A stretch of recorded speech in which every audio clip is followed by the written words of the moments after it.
Hello, and welcome to today's Training Industry Leader Talk, Sales Training Essentials. Develop and empower your sales team. Sponsored by Adobe, Axiom Sales Kinetics, ELB Learning, InfoPro Learning, and Litmos. I'm Dee Caraglino, event producer and your host for today. If this is your first training industry event, we'd like to welcome you.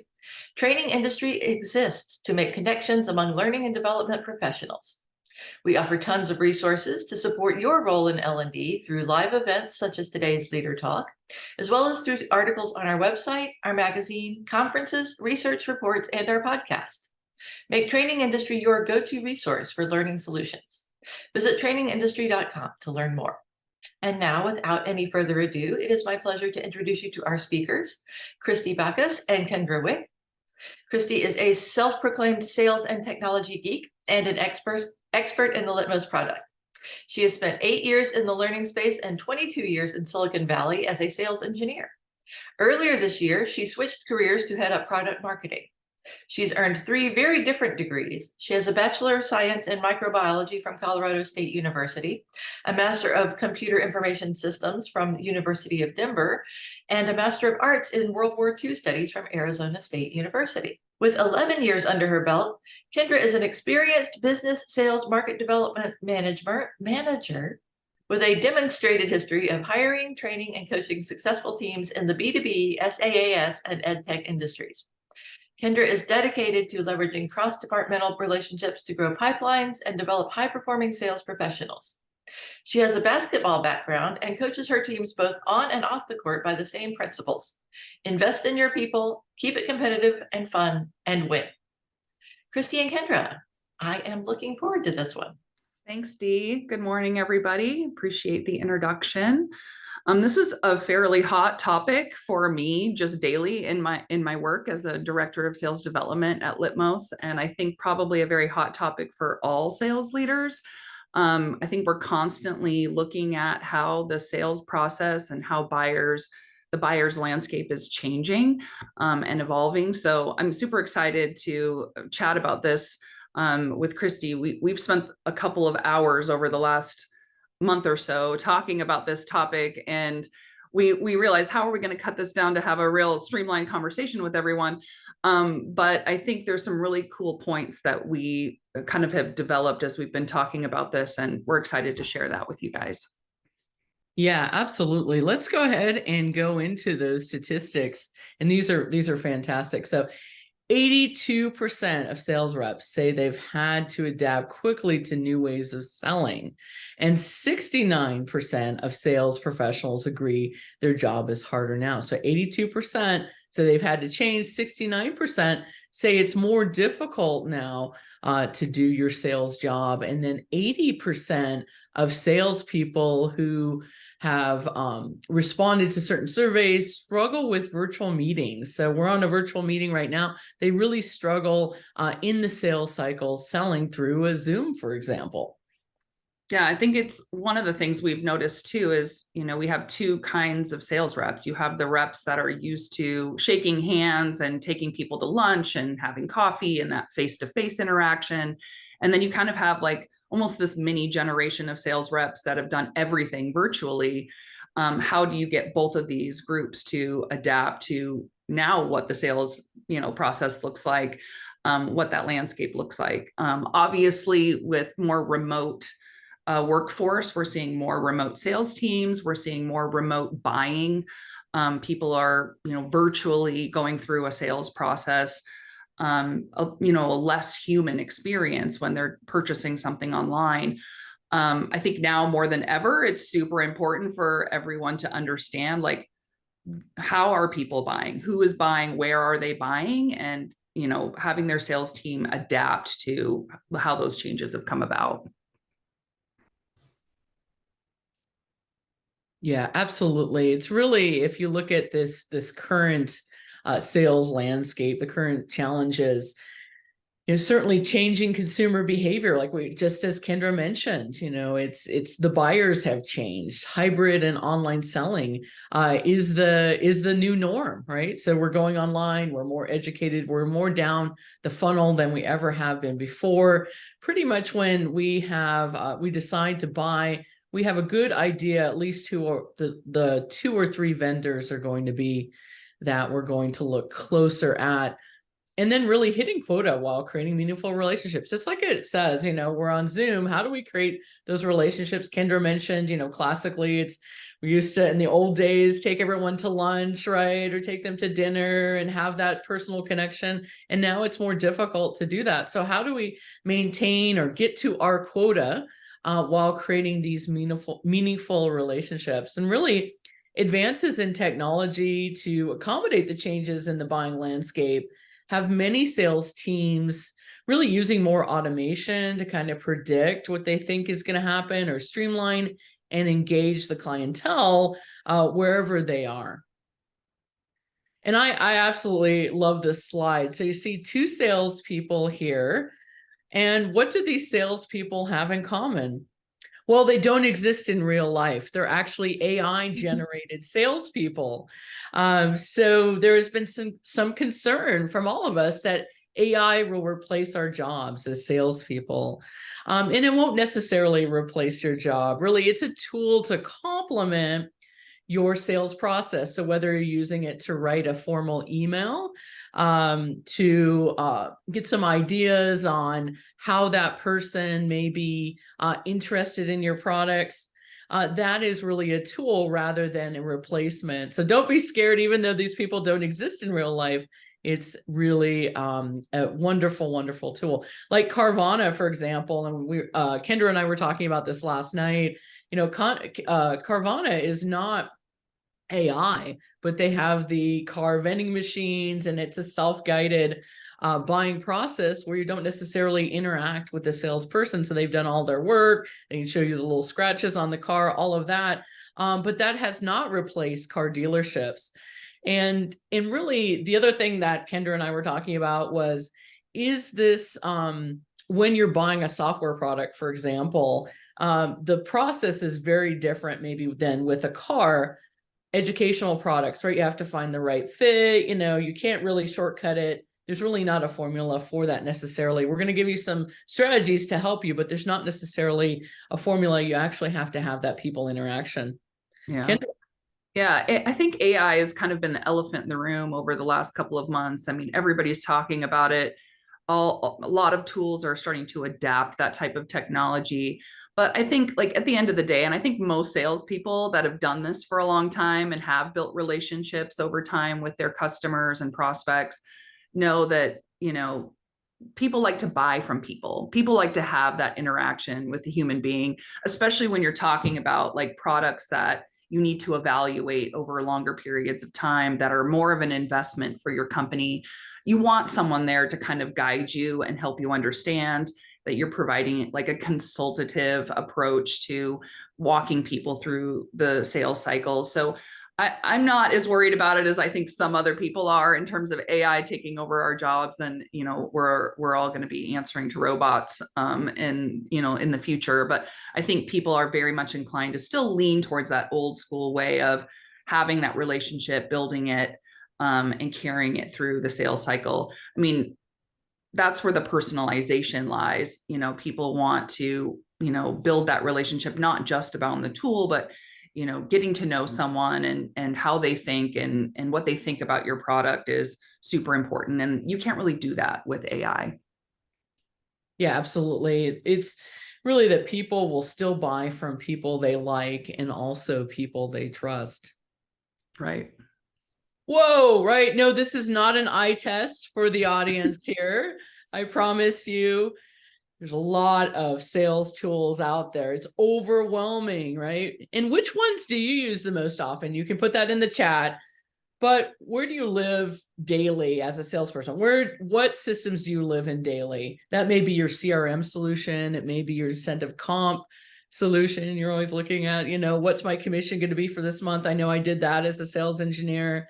Really, and the key takeaway here too is, for all the training that we do, there's really not enough training at the right time. So it's not necessarily that we don't have enough tools, because we have a lot of tools, right? But the training isn't necessarily in the flow of work. And Kendrah, I know we use a lot of useful sales tools at Litmos, including our own product, that is built into some of the applications that sales team uses daily. Right. Like we're pretty lucky because we can use our own product to kind of train our employees on how to use tools. And we have a lot of them. I mean, we're using tools like Qualified, 6 Sense. We're implementing Outreach right now for our sales team. And I think all these tools are great. I mean, a lot more tools have come onto the market trying to address, the issues of the last few years around buying. They want to support sales teams to streamline their process and give us all the data we need to make decisions about how we prospect. But at the end of the day, these tools are only as useful as they get used. And you have to be able to train your sales teams on how to, incorporate those tools on their daily tasks, understand the ins and outs and the purpose of the tool. And that can be difficult, especially when you have a lot of them. Do they consolidate? Like, do they integrate with each other? I think it's super important to make sure that, I know for my team, our sales development team, where I'm always checking in, like, are you feeling like this is helping you? Is this tool useful? Like, where do you feel, you need some more training around this? Because there are a lot of tools. It can be overwhelming for sales teams to, be able to incorporate this on a regular basis. And you want to be able to see the ROI. Like you've spent money on purchasing these tools and bringing them in. Like, how can we get that adoption to optimize the tool and see that ROI? Yeah, absolutely. All right. What challenges are your sales teams facing? Please put that in the chat. We will take a look at that. As you put that in the chat, we'll comment on that. So let's see if we can have some folks put that in there. What kind of challenges are you experiencing? Yeah, finding quality leads. Yeah, absolutely, Kendrah. You can definitely speak to that. Yeah, I think that's the number one, right? Everybody's asking, where are the leads? Where are the leads? How do we find these leads? And I think this comes down to, it's funny because it kind of goes backwards. We can use technologies to help us say, okay, this person is showing engagement on our website. Like we use 6Sense and Qualified for that kind of data. And we can say, okay, great. We see that this company is super interested in us now. Who are the people that we need to contact to start having this conversation with them? I mean, that requires some digging. It requires some research. It requires sales reps' time. And providing them with the resources, to be able to streamline that process. Like, do you have Zoom info so you can pull that info into your CRM, and how, and there is no real definitive way to know if this is the right person unless they're raising their hand. But I think using that kind of predictive data to our advantage and incorporating it in your daily, our sales teams are just the same as everybody else. We're looking for that next lead, that next hot opportunity. And I think it really comes down to the personalization of that process. Who is this person? I want to know them forwards and backwards. And then I'm going to engage them in a really meaningful way. I think we're very far away from the spraying and praying approach to like just throwing our message out there. I think it really comes down to the personalization and, getting our reps trained on understanding that personalization, how they can do it and how they can use the tools to do it.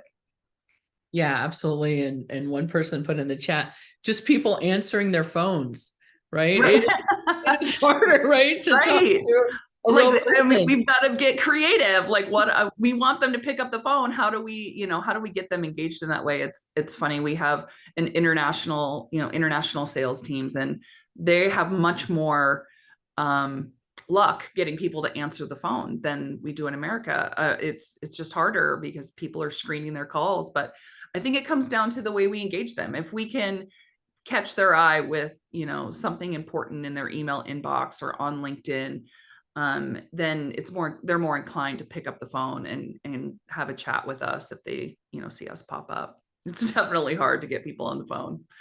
Yeah, absolutely. And I know I will look at an email if there's something in there that's free, like they give me a free brochure or free stats or something along those lines. I'm like, oh, this is really interesting. I know Salesforce did that recently. They had the sales survey. That was what we referenced in the beginning of the presentation. So I know that also helps get my attention. All right. So strategies for adaptation. So at Litmos, our approach to some of these challenges is creating more agile salespeople. And here are a few strategies that we are using to do this. Hopefully, these will help you too. And the first one is coaching. Kendrah. Yeah, so as Dee mentioned in the intro, I have a sports background. I've coached and played basketball my whole life practically. And so being a director of sales development came fairly natural in terms of coaching. I love working with individuals. I love sitting down and looking at their strengths and their weaknesses. Where can we improve in their process? How can we get them to think differently about different situations? I think in order to create a more create and nurture a more agile sales team, like we have to be agile sales leaders. Like we have to be willing to go out there and do some of those out of the box things to get our sales reps to kind of follow in our lead. And so I think really spending time finding out more about my individual reps, like who are these people, what motivates them, checking in with them, communicating about pipeline, diving into opportunities to see where there might be issues that we can solve. I think really being clear about daily expectations, about KPIs, about quota. I mean, really opening the lines of communication and building that trust with your team members. It means that when they come up against something that might seem difficult or they're struggling, that they can come back to you and say, I need help, I need assistance. I think it really comes down to building that relationship with your teams, so that when you can step in, that they will ask for that help. Because a lot of time you're thinking about sales reps as like living in a silo. And I think opening the lines of communication, really making it feel like a team atmosphere, is a big part of really starting to create more agile salespeople. I think asking the questions and reaching out for help is a big piece of that. Yeah, absolutely. And keeping them engaged in kind of lifelong training to lifelong coaching, especially in sales, handling objections. That sounds almost cliche, right? But, keep going over that, because that does change. And just as many folks in the chat says, it's a tougher sales environment these days, not as much spend. So we have to continually really update what those objections are and how to handle those. Also understanding your incentive comp, right? That's an important thing, because as salespeople, we're driven to succeed and achieve and make lots of money. That's really the thing that we want to do. And if you don't understand your comp plan, incentives drive behavior. If you don't understand that, then you may not be as successful. So that's part of the coaching process, the training process, all of that. And then again, as we mentioned earlier, real-time training within the flow of work, within your CRM solution, even your incentive compensation solution, the applications that you use every day. Yeah. Problem solving is an interesting one. I think it's a very clear outcome of coaching. I think when you're spending time with your individual team members and you're understanding what their struggles are on the daily, or you're understanding their what their approach is, that it's easier to be able to identify issues that they might be having around sales behavior, around knowledge gaps. Like the more you're engaged with them on a regular basis, the more you can see where there might be problems to solve. Right now, it's funny, internally at Litmos, we're running our sales teams through mock discoveries and demos. We're kind of going through a certification process, and it's really to help us gauge like product knowledge, sales tactics. So sales can better think on their feet. So we can, they can pivot in relation to what the customer needs, just further understanding our customer use cases. And lucky for us, again, we have our own product that we can use to like train our sales reps on any of the problems that we come across. We can assign different trainings to individuals based on what their needs are, and they can follow a path to get them where they need to be in order to upskill and give them room to grow. Yeah, absolutely. And I love this part because I was able to participate in some of the the mock sales experiences, and I got to throw some curveballs at some of my sales reps that when I was on the sales engineering side I work with.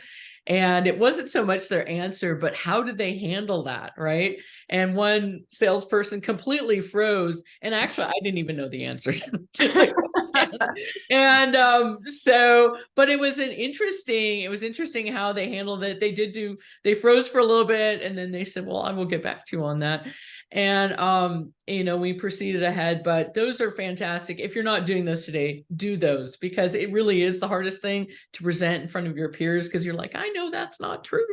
But you can really straighten that story out, make sure that they are addressing all the key value points that your products offer, and then you can go from there. And that's something you really should do quarterly. In Litmos, again, we're lucky we have a video assessment tool that we use, and that actually enables the reps to go in and answer a question or multiple questions, and it uses AI. So what it does is it generates a transcript on what they've said, how they've answered those questions. They can record it on their phone in real time, and then it goes through machine analysis. So it looks at sentiment. Were they positive? Were they negative? Were they talking too fast? Did they have too much Red Bull or Monster Energy drink in the morning? It looks at keywords, success percentages. So were they saying a lot of ums, or were they saying a lot of keywords on the value prop of your product? And then it generates an overall machine analysis score that you can essentially they can review with their supervisor. So that's enormously helpful that we're able to leverage that to in problem solving. Yeah. And I mean, that goes hand in hand. I think one of the biggest takeaways that we've had from the sales certification process that we've been going through is, seeing how easy it is for people to slip back into a spiel or a script, or to kind of rattle off our product features, and, instead of like really tailoring the experience. So the assessment's great because they can go back and look at that and be like, oh, I really started to sound like a robot in this, section where, I really should have stopped and taken the time to really listen. And active listening this is a interesting one, because it is a hard thing to teach people. It's not something that like you can take a little course and now all of a sudden you're an active listener. Like, this is something that has to be put into practice and has to be like regularly followed up on. And I think, like I said, it can be hard to coach and train on, but I think emphasizing certain behaviors or overemphasizing certain behaviors, like the necessity for customer research. Like, I always tell my team, like, if you don't know who this person is, go do a little digging. I mean, that time that you take to learn something a little bit extra about this person means that you can be a better active listener, that you're not listening for taking all these small little details. You're listening for the need. You're listening for what they're talking about in terms of what they need for product. I also think that really emphasizing call discovery and demo preparation. Like, I think that people get stuck in just getting the next person on the phone and having a conversation so that they can give them their spiel, instead of preparing, like, this is the use case I think is, probably the most likely for this customer. Here's some of the information I have around this use case. Now I understand it. I know now when I get on the phone with them, I can really listen and hear what they're saying. I think a lot of reps need to learn to lean forward into listening and capturing as much information. I always tell my SDRs, because, essentially we're the first touch when we're talking to customers, is to get as much detail about, what they're going through, what brought them to come and look at our product. Because those are the key pieces that really tailor that experience for them along the entire sales journey. And we want to be able to pass that on to the sales reps so they continue it as well. Yeah, absolutely. That is extremely important. The other thing that we found helpful is to nurture a growth mindset. Many sales teams feel that when they have to do training, I have to do training, right? It takes away from their ability to sell. And actually, we found it to have the opposite effect, because that builds our future leaders at our organization. I can remember some of the sales reps that I've worked with who are now RVPs at Litmos. And we really want to nurture that. And for the for the sales reps that are fine with their role today, that's just fine. If there's sales reps though, and many times there are, that say, what do I need to do to be an account executive, to move up in the organization, to be an RVP one of these days? You can really, again, work with that and extend that, that career development through training. So learning paths, where Kendrah can create specific ones for her teams. I know your SDRs right now, there's some of you that want to move to the account executive role. Here's a learning path to do that. And they can do that. So it's really training beyond onboarding and access to training anywhere. So if they're on their free time and they want to take some training to become an AE someday, they can certainly do that. Yeah. This last one, the cross-departmental alignment, I think is kind of the accumulation or incorporates all of the strategies we've already talked about. Like, I think all of these kind of wrap up together in this little package of, the best way to kind of move your sales reps through training in order to, keep them agile, keep them, up to date on what the buying process is like.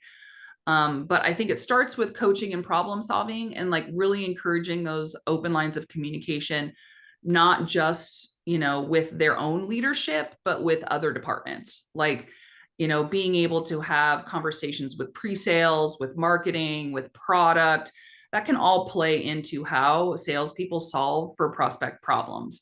I know sales reps like to think they have all the answers, but most likely they don't. And there's somebody within your organization that does, and it doesn't hurt to, bring those people into your buying process and have them participate. I think it definitely shows a growth. That's where the growth mindset is. Like, it's not just about me and trying to sell this customer. It's about, being able to bring in the experts that can, participate in this, again, this consultative way of selling, and bringing in the people that know how to answer those types of questions, can provide information and background for sales reps. Like I mentioned before, sometimes sales reps can be categorized as being like this lone wolf, living in a silo, their heads are down, they're trying to hit their quota, especially with all the remote teams that everybody has now. Everybody's kind of living individually. But I think part of the growth mindset in this is like going outside their comfort zone, engaging other departments, utilizing their peers, collaborating with other departments. And I think at Litmos, it starts with the leadership. It starts with, myself being able to reach across and collaborate with other department heads and open those lines of communication where now my team feels comfortable to be able to go to that team and have conversations, where it's not like I'm just like, we're in a box and we don't speak to anybody and we do our jobs over here. I think it's super important for leadership. That trickles down and that makes our sales teams feel more comfortable in creating those partnerships across departments. Yeah, absolutely. The sales reps I've worked with who've been the most successful use the skill sets of other departments in their sales cycle. Yeah. And that's worked out really well. All right, time for a poll. So what learning strategies, I've got the poll here too. What learning strategy will you implement to support your sales teams? I believe you have multiple answers for this. Will it be coaching, problem solving, active listening, growth mindset, cross-functional alignment, or other? You can use, again, your polling feature there, and we'll take a look at what our results are here. We'll give it a minute or so for you to answer that poll. And then we will get to some last statistics for you and open it up for Q&A. Looking at the results here. Yeah, definitely not surprised by coaching. I think that's, it's not the easy one because you do have to, one of the things I always talk about with my team is, in any team you're coaching, even the basketball teams I coach, you kind of have to learn every individual person's way of learning and their way of operating so that you can kind of adjust the way that you coach them, you mentor them, you manage them. And that can be difficult, especially if you have large sales teams, really getting to know people personally and feeling invested in, and that you're someone that they can trust. I think that's a hard job. It's a majority of what, you do as definitely as a director of sales development, where you're trying to build, better salespeople and stronger salespeople. But it's the one that really falls back on you. I mean, it really comes back to how dedicated leadership is to building strong teams. And so I'm not surprised that that's the highest one. It's one of those ones that I think it's why I come to work every day. I like coaching people. I love, my team and the relationships that we're building. And, I think that's important for people to also feel like, something they're passionate about. And usually it's people if you're working in sales. So true. And active listening, that scored quite high. Yes. And boy, that's important. If you talk to a prospect or a customer you're trying to upsell and you are not listening to their needs and you just show up and show them everything that you got and they had actually only 3 things they were interested in, that you're really going to miss the mark. And that's where that active listening comes into play. Growth mindset, keep top salespeople at your organization. That is extremely important too. Yeah. And someone mentioned in the chat, the other was, training in general sales and customer service. And one of the things I was just saying the other day actually is, it'd be really great to have our marketing team or our customer support team like sit in and see how our SDRs process leads, better understand like the process we go through to, vet the leads that come over.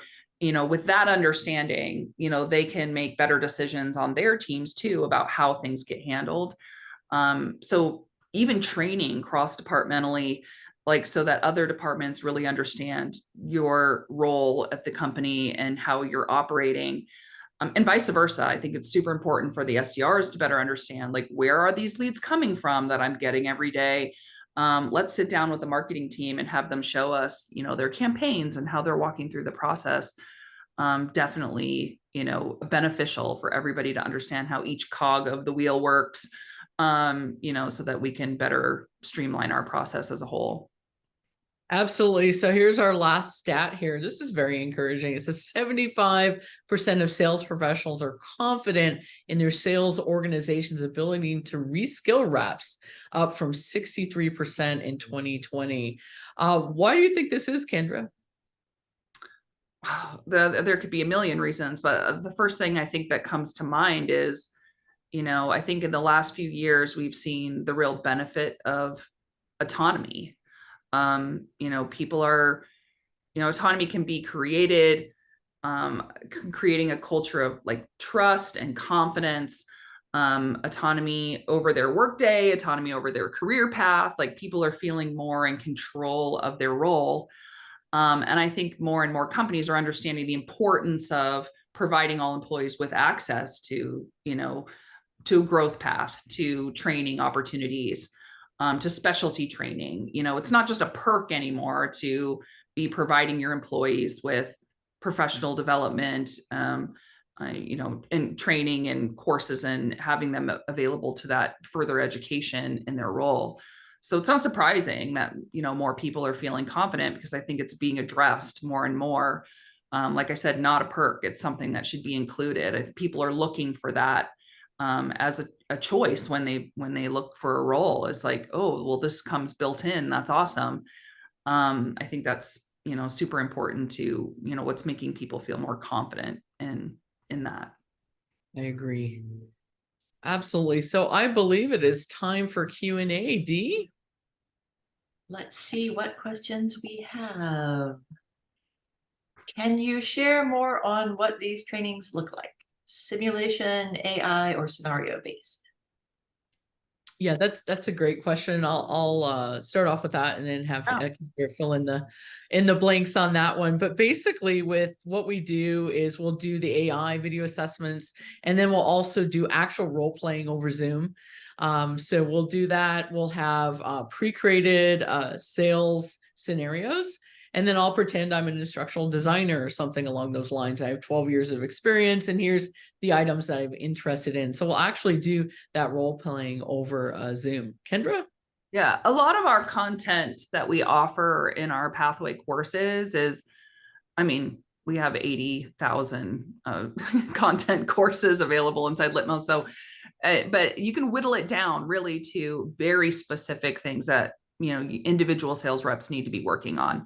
We have courses around active listening. We have courses around engaging customers based on body language and how they're speaking. So I think you can make it as personalized as you want to, depending on what each sales rep is looking for. But the components, like Christie's saying, like we have AI assessment, we have quizzes in there where we can test some of their knowledge. We have, those individualized scenarios, hypothetical questions. We've got objections that we normally see where we're adding different kinds of components. So it's not just someone clicking through, a bunch of words on a page and trying to understand it. We want to make it as interactive as possible. And so we do have a lot of tools that can make it more interactive. Polling, like again, short quizzes, video assessment, live video, different ways that they can kind of engage the topic. So which also incorporates how everybody learns, like sometimes it's easy for me to write something down and then know it than it is for me to read it. So we have to kind of make those adjustments to that pathway so that everybody's getting learning the way that they know how best. So I've got 2 questions that are asking for specific tips to being better than the competition, or things that you would suggest to have seasoned salespeople be more productive. And I think maybe both of these are sort of asking, how do you add learning into your daily workflow to upskill your salespeople? Yeah, absolutely. Micro learning certainly is important. Take 3 minutes a day. If you've ever used like a Duolingo, for example, and you're learning languages, that's great. Just take your training in tidbits. We have that at Litmos too. I think as far as winning against your competition, it's knowing your product. So again, sales reps that know our products the best are usually the most successful because they can really key in on what the customer needs are. And Kendrah, I know you have some thoughts on that too. Yeah, definitely. I think right now we're going through another phase of product training. We've had a couple updates on our product, and it's super important to be able to keep our sales reps up to date on those changes within the product so that they know it forwards and backwards and they can convey that. And like you said, better be able to key in on what, everybody's or what our prospects are saying about what their needs are and how they can be met.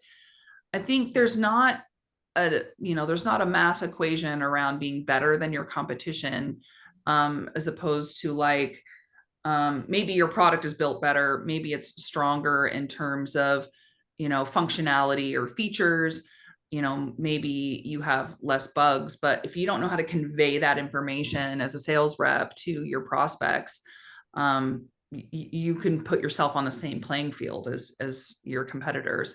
So I think what differentiates is, for on the SDR side, I know for sure it's that personalization, that friendly, open, let's have a consultative conversation type approach, as opposed to let me get all your details so I can get you in a demo. I think that goes back to active listening. Like what do we know about this customer and how can we kind of show that this is the correct product for them? And not being like, well, we're going to try to fit this square peg in a round hole just so we can get a sale. Like, I think you really have to think about it as, are we a good fit for them? And are they a good fit for us? And being okay with saying we're not. I think that's a big piece of it. I think people appreciate when you can be honest about what your product can do for them. And I know that's counterintuitive for a lot of people to feel like, oh, we have to plug our product all the time. Yeah, I mean, so many times it ends up being easier for both parties if you know from the beginning that it's not a good fit. Right. Otherwise, you end up with 2 frustrated groups, and right. That's never good. And then when they do need your product, they'll come back if you're honest with them. Right. Yeah. Let's see. One other question we have is, how do you leverage AI onto sentiment analysis? Any tools out there that you recommend? Yeah, we have that embedded in Litmos. It looks at sentiment. It's actually a third-party product that we embed in our solution. It looks at that, but there's different AI tools out there. I don't have that off the top of my head of which ones I would recommend today. We can certainly follow offline, but there are a lot of different tools out there. To our knowledge, though, within our particular LMS, we are one of the only vendors that offers that. But there are standalone, again, applications that may have that in there. Let's see, we just got about 1 more minute left. Do y'all have any closing thoughts or final things you'd like to leave us with today? Yeah, that's a great question. No, I really appreciate everyone's time. It was an interesting transition. I went from sales to marketing, so now I'm on the other side, and it's been fantastic and really enlightening. And I found that I can actually take a lot of my sales skills, and I've been able to move them over to marketing and help the sales team sell more. So that's the idea, is we want to sell them more. I know their pain points. I know areas that I can help them in, and that's just been a great transition. But the formulas, again, they're not necessarily formulas, but there are those strategies that we provided you today that we feel that have really helped our organization, and we hope you were able to take those with you today too. Yeah, I would say, I mean, this is, like I said at the very beginning, this is a very hot topic for us right now. We're always looking at how the buying and sales landscape are changing. We're always looking at, who's coming to our website, how are we capturing them? Are they showing engagement? Like, we're always looking at if we're seeing any changes. And if we do, how do we adjust our sales process to that change so that we can stay relevant, that we can stay ahead of the game, that we can compete with our competitors that are out there. I'm always looking at how we can better this process internally. And I think the biggest way we can do that is just by keeping our sales reps informed, giving them the opportunities to train and upskill and better understanding their role in turn, so they can better understand the customer that we're working with. So it's been a pleasure to talk about this at length with Christie and other teams, because it's definitely given me some food for thought to go back to the team with and be like, hey, we can implement some of these things a little bit more. So like I emphasize, I'm all about the training portion or the coaching portion. I know there's some other parts in those strategies that I can be implementing more so to increase our success as a team. Well, thank you both so much. And we will have your information in our follow-up email. So if people would like to continue this conversation later, they can get in touch with you. Yeah, absolutely. Okay. Thanks so much, guys. Appreciate it. Thank you. Okay, thanks.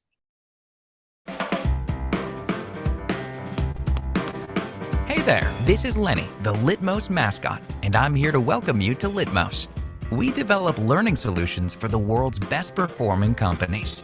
The Solutions Suite is a powerful but easy to use LMS, comprehensive course libraries, integration into top workflow tools, and services to support your success. Everything you need to power your corporate learning programs. And you'll be in good company. Thousands of organizations trust Litmos solutions to centralize and deliver training to employees, customers, and partners. These organizations understand that learning is a transformative force that fuels individual, team, and organization success. Simply put, a super intuitive interface and an innovative feature set loved by admins and learners alike. Add to that instant access to an ever-growing library of training courses, robust content authoring, as well as easy migration of your proprietary content, and you'll see why Litmos stands out from the pack. But let's get specific. With Litmos training, you can quickly deploy and integrate with the rest of your learning ecosystem without getting bogged down by countless hours of complexity. From there, you can customize your instance to match your company's brand down to the finest details, from fonts and colors to headers and footers. And more, you'll benefit from the convenience and cost savings of built-in content author. No need for additional third-party tools. Simply create your own courses right within Litmos, leverage our robust content libraries, or import your own content directly into the system. Litmos helps you automate training assignment and learning paths. From there, they're good to go with 24/7 access to learning, whether sitting at their desk or on the move from any leading mobile device. The feature list goes on and on, from gamification and multi-language support to video assessments and built-in reporting.